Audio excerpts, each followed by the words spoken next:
ಎಲ್ಲ ಸ್ವಚ್ಛತೆಗೆ ಶಕ್ತಿ ಕೊಡಬೇಕು ಅಂತ ಹೇಳಿ ಬಂದಂತ ಎಲ್ಲ ಮುಖಂಡರುಗಳೇ, ಮಹಾತ್ಮ ಗಾಂಧೀಜಿಯವರು ಸ್ವಚ್ಛತೆಯೇ ದೇವರು ಅಂತ ಹೇಳಿ ನಮ್ಗೆಲ್ಲ ಮಾರ್ಗದರ್ಶನ ಕೊಟ್ಟಿದ್ದಾರೆ. ರಾಜೀವ್ ಗಾಂಧಿಯವರು ನಿಮ್ಮ ಮನೆ ಮುಂದೆ ಸ್ವಚ್ಛತೆ ಮಾಡಿದರೆ ಬೀದಿ ಸ್ವಚ್ಛವಾಗ್ತದೆ, ಬೀದಿ ಸ್ವಚ್ಛ ಆದರೆ ಊರು ಸ್ವಚ್ಛ ಆಗ್ತದೆ, ಊರು ಸ್ವಚ್ಛ ಆದರೆ ನಾಡು ಸ್ವಚ್ಛ ಆಗ್ತದೆ ಅಂತ ಹೇಳಿ ಅವರು ಕೂಡ ಕೆಲವು ಸಂದರ್ಭದಲ್ಲಿ ನಮಗೆ ಮಾರ್ಗದರ್ಶನ ಕೊಟ್ಟರು. ಬೆಂಗಳೂರಿನ ಸ್ವಚ್ಛತೆ ಮಾಡಬೇಕಾದ್ದು ನಮ್ಮ ಕರ್ತವ್ಯ, ಆದ್ರೆ ನಿಮ್ಮ ಬೆಂಗಳೂರನ್ನ ಕಾಪಾಡಬೇಕಾದ್ದು ನಿಮ್ಮ ಕರ್ತವ್ಯ. ಬೆಂಗಳೂರು ಸರ್ಕಾರ, ಬೆಂಗಳೂರಿನ ಆಸ್ತಿ ನಮ್ದಲ್ಲ, ಬೆಂಗಳೂರಿನ ಆಸ್ತಿ ಸರ್ಕಾರದಲ್ಲ, ಬೆಂಗಳೂರಿನ ಆಸ್ತಿ ನಿಮ್ಮ ಆಸ್ತಿ. ನಿಮ್ಮ ಆಸ್ತಿಯನ್ನ ಕಾಪಾಡಬೇಕು ಅಂತ ಹೇಳಿ ಈ ಒಂದು ದೊಡ್ಡ ಅಭಿಯಾನವನ್ನ ಹಮ್ಮಿಕೊಂಡಿದ್ದೇವೆ. ನಾನು ಪ್ರಾರಂಭದಲ್ಲಿ ಎಲ್ಲಾ ವೆಹಿಕಲ್ಸ್ ಅವರು ಯಾರು ತೆಗೆದುಕೊಂಡು ಡಂಪ್ ಮಾಡಿದ್ರು, ಅವರೆಲ್ಲರೂ ಕೂಡ ಪೊಲೀಸ್ ಅವ್ರಿಗೆ ಹೇಳಿ ಎಲ್ಲರೂ ಕೂಡ ನೋಟಿಸ್ ಕೂಡ ಇಶ್ಯೂ ಮಾಡಿಸಿದೆ, ಕ್ಯಾಮ್ರಾಗಳಿಟ್ಟು ಎಲ್ಲ ಮಾಡಿದ್ರು. ಒಂದ್ 15 ದಿನ ಕಂಟ್ರೋಲ್ ಇತ್ತು. ಅದಾದ್ಮೇಲೆ ತಿರ್ಗಾ ಯಥಾಸ್ಥಿತಿ ಮಾಡ್ಕೊಂಡು ಬಂದಿದ್ದಾರೆ.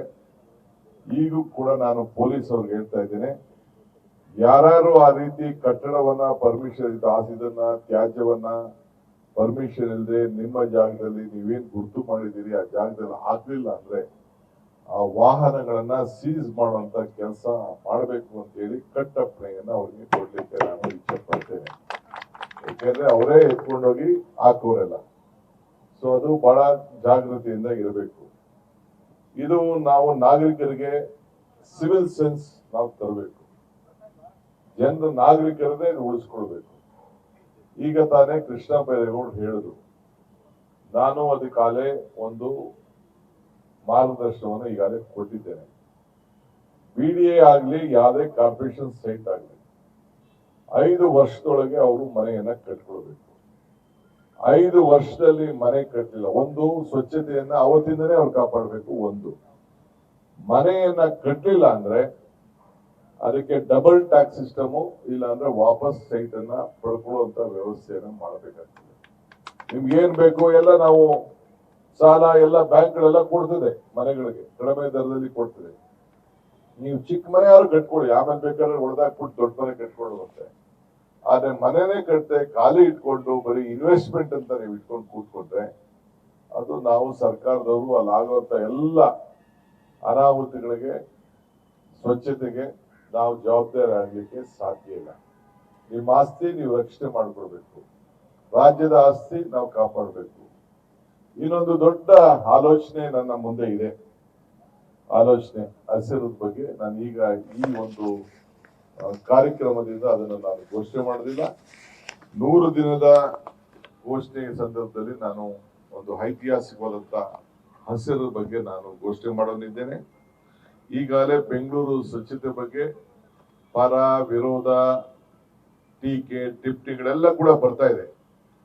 ಟೀಕೆಗಳೆಲ್ಲ ಬರ್ತವೆ, ಆದ್ರೆ ನಮ್ಮ ಕೆಲಸಗಳು ಉಳಿತದೆ. ಸೊ ಅದರಿಂದ ಕೆಲಸಗಳು ಮಾಡಿದಾಗ ಆ ಟೀಕೆಗಳೆಲ್ಲ ಸತ್ತೋಗ್ತದೆ.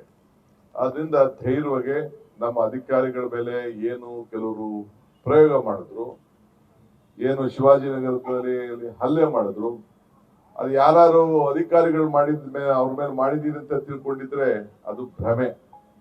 ಇದು ಸರ್ಕಾರದ ಮೇಲೆ ಮಾಡಿದಿರಿ, ಶಾಸಕರ ಮೇಲೆ ಮಾಡಿದಿರಿ, ಮಂತ್ರಿಗಳೇ ಮೇಲೆ ಮಾಡಿದಿರಿ ಅಂತೇಳಿ ಭಾವನೆ ಮಾಡ್ಕೋಬೇಕು. ಈ ಗೂಂಡಾಗಿರಿ ಇವಕ್ಕೆಲ್ಲ ಕೂಡ ನಾವು ಎದರ್ಲಿಕ್ಕೆ ಸಾಧ್ಯ ಇಲ್ಲ.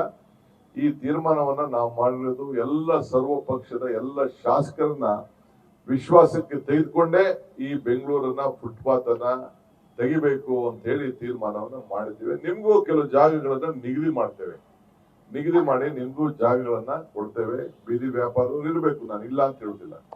ಆದ್ರೆ ಹಂಗಂತ ಹೇಳಿ ಪಾದಚಾರಿಗಳಿಗೆ ವೆಹಿಕಲ್ಗಳಿಗೆ ಮಾಡ್ಲಿಕ್ಕೆ ಮೂವ್ಮೆಂಟ್ ಮಾಡ್ಲಿಕ್ಕೆ ತೊಂದರೆ ಆಗೋ ರೀತಿಯಲ್ಲಿ ಮಾಡ್ಲಿಕ್ಕೆ ಸಾಧ್ಯ ಇಲ್ಲ.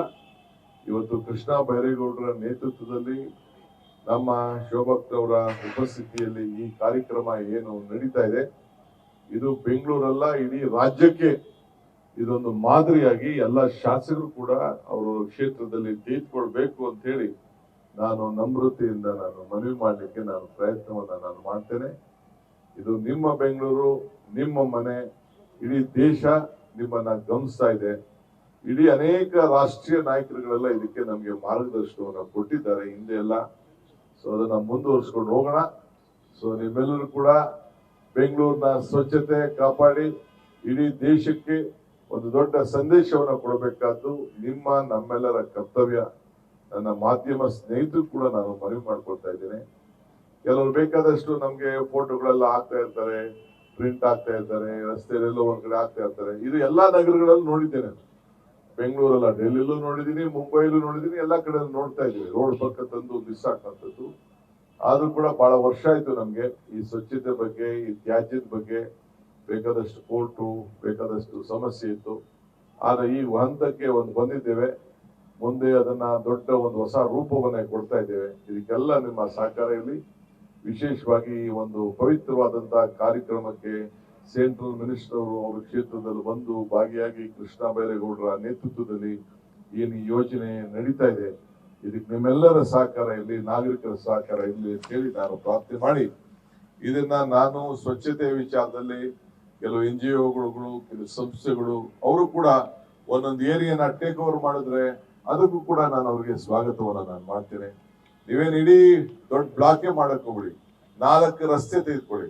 ನಿಮ್ಗೆ ಸರ್ಟಿಫಿಕೇಟ್ ಕೊಡುವಂಥದ್ದು, ಗೌರವ ಕೊಡುವಂಥದ್ದು, 4 ರಸ್ತೆನೆ ನೀವು ಅದನ್ನ ಅಡಾಪ್ಟ್ ಮಾಡ್ಕೊಂಡು ಈ ಸ್ವಚ್ಛತೆನ ನೀವು ಕಾಪಾಡ್ಕೊಂಡು ಹೋಗುವಂತ ಒಂದು ಕಾರ್ಯಕ್ರಮವನ್ನು ನೀವು ರೂಪಿಸ್ಬೇಕು ಅಂತ ಹೇಳಿ ನಾನು ಪ್ರಾರ್ಥಿಸಿ ನಿಮ್ಮೆಲ್ಲರೂ ಕೂಡ ಶುಭ ಹಾರೈಸಿ ಈ ಒಂದು ಪವಿತ್ರವಾದಂತಹ ಕಾರ್ಯಕ್ರಮಕ್ಕೆ ಚಾಲನೆಯನ್ನ ಬಹಳ ಸಂತೋಷದಿಂದ ಕೊಟ್ಟಿದ್ದೇನೆ.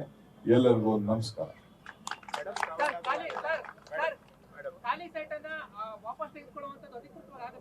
ಖಂಡಿತ ವಿಧಿನೇ ಇಲ್ಲ, ಮಾಡ್ಲೇಬೇಕಾಗ್ತದೆ. ನಾವು ಸೈಟ್ ಕೊಟ್ಟಿರೋದು ಮನೆ ಕಟ್ಕೊಳ್ಳಿ ಅಂತ. 20 ವರ್ಷ, 30 ವರ್ಷ, 40 ವರ್ಷ ಆದ್ರೂ ಕೆಲವ್ರು ಕಟ್ಟಿಲ್ಲ. ವಿ ವಿಲ್ ನಾಟ್ ಹ್ಯಾವ್, ವಾಪಸ್ ಪಾಪ ಅವ್ರಿಗೆ ದುಡ್ಡು ಕೊಟ್ಬಿಡೋಣ. ಅವ್ರಿಗೆ ಏನಿದೆ ದುಡ್ಡು, ಏನ್ ಕಟ್ಟಿದ್ದಾರೆ ಅದಕ್ಕೆ ಬಡ್ಡಿ ಗಿಡ್ಡಿ ಎಲ್ಲ ಸೇರಿಸಿ ಕೊಟ್ಬಿಡೋಣ. ಅದಕ್ಕೆ ಖಾಸಗಿ ಆಗ್ಲಿ, ಸೈಟ್ ಅಲಾಟ್ಮೆಂಟ್ ಆಗಿರ್ಲಿ, CITB ಇದಾಗ್ಲಿ, ಯಾವ್ದಾದ್ರು ಸೊಸೈಟಿಯಿಂದ ಅಲಾಟ್ಮೆಂಟ್ ಆಗಿರ್ಲಿ, ಯಾವುದೇ ಆಗಿರ್ಲಿ, ಸರ್ಕಾರದಿಂದ ಸೈಟ್ ಬೇಕು ಅಂತ ಅವ್ರು ತೆಗೆದುಕೊಂಡ್ಮೇಲೆ, ಸರ್ಕಾರದಿಂದ ಅಲಾಟ್ಮೆಂಟ್ ಮಾಡಿದ್ಮೇಲೆ CITB ಇರ್ಬೋದು, BDA ಇರ್ಬೋದು, ಒಂದು ಸೊಸೈಟಿ ಇರ್ಬೋದು, ಎಲ್ಲೇ ಆಗ್ಲಿ ತೆಗೆದುಕೊಂಡ್ಮೇಲೆ ಅವ್ರು ಕಟ್ಟಬೇಕಾದ ಅವರ ಡ್ಯೂಟಿ. ಅದಕ್ಕೆ ನಾವು ಅವರೆಲ್ಲ ಕಾಂಪೌಂಡ್ ಹಾಕೊಳ್ದೆ ಹೋದ್ರೆ, ಬರೀ ಕಸ ಹಾಕೊಂಡು ಕೂತ್ಕೊಂಡ್ರೆ ಯಾರೋ ಕಸ ಹಾಕ್ಬಿಡ್ತಾರೆ. ಅವ್ರು ಹಾಕ್ದೇ ಇರ್ಬೋದು, ಅವ್ರು ಯಾಕೆ ಅವ್ರು ಕಸ ಹಾಕ್ದೇ ಇರ್ಬೋದು. ಅದನ್ನು ರಕ್ಷಣೆ ಮಾಡ್ಕೋಬೇಕಾದ್ದು, ಅವ್ರ ಆಸ್ತಿಗಳನ್ನ ರಕ್ಷಣೆ ಮಾಡ್ಕೊಳ್ಬೇಕಾದ್ದು ಅವರ ಡ್ಯೂಟಿ. ನೀರ್ ಬಿಟ್ಟ ಮೇಲೆ ಸರ್ವಪಕ್ಷ ಸಭೆ ಕರೆದು ಏನು ಪ್ರಯೋಜನ ಅಂತ ಬಿಜೆಪಿ ನಾಯಕರು ಆರೋಪ ಮಾಡ್ತಿದ್ದಾರೆ. ಬಿಜೆಪಿಯವರು ಸ್ನೇಹಿತರು ಆರೋಪ ಮಾಡ್ತಾರೆ. ಪಾಪ ನಾನು ಗೌರವ ಅವರೇ ಸಲಹೆ ಕೊಟ್ಟಿದ್ದು ಆಲ್ ಪಾರ್ಟಿ ಮೀಟಿಂಗ್ ಕರಿಬೇಕು. ಇನ್ನ ನೀರು ಬಿಟ್ಟಿಲ್ಲ. ಆದ್ರೆ ಸಾಯಂಕಾಲದಷ್ಟೊತ್ತಿಗೆ ನೀರು ಬಹುಶಃ ಒಂದು ಡ್ಯಾಮ್ ತುಂಬುವಂತ ಒಂದು ಪರಿಸ್ಥಿತಿ ಬಂದಿದೆ. ನೀರನ್ನು ನಾನು ಹಿಡ್ಕೊಳಕ್ಕೆ ಆಗುವುದಿಲ್ಲ. ನಾಳೆ ನಮ್ಮ ಎಲ್ಲ ಆಗಲೇ ತಮಿಳುನಾಡವರು ಸುಪ್ರೀಂ ಕೋರ್ಟ್ ಹೋಗ್ಲಿಕ್ಕೆ ತಯಾರು ಮಾಡ್ಕೊಂಡಿದ್ದಾರೆ ಅಂತ ಹೇಳಿ ಇವತ್ತು ಸ್ಟೇಟ್ಮೆಂಟ್ ಕೂಡ ಕೊಟ್ಟಿದ್ದಾರೆ. 36ರಿಂದ 39 ಕ್ಯೂಸೆಕ್ ನೀರು ಬೆಂಗಳೂರು ನಗರಕ್ಕೆ ಬರ್ತಾ ಇದೆ. ಬೆಂಗಳೂರಿಗಲ್ಲ, ನಮ್ಮ ಕಾವೇರಿಲಿ ಹರಿತಾ ಇದೆ. ಅವ್ರು ಕೊಟ್ಟಿರೋದು 3600. ಆದ್ರೆ ವಿರೋಧ ಪಕ್ಷದವ್ರಿಗೆ ಚರ್ಚೆ ಮಾಡಿ, ಕಾನೂನು ತಕ್ಕಂತೆ ಚರ್ಚೆ ಮಾಡಿ ನಾಳೆ ತೀರ್ಮಾನವನ್ನು ಮಾಡ್ತೀವಿ.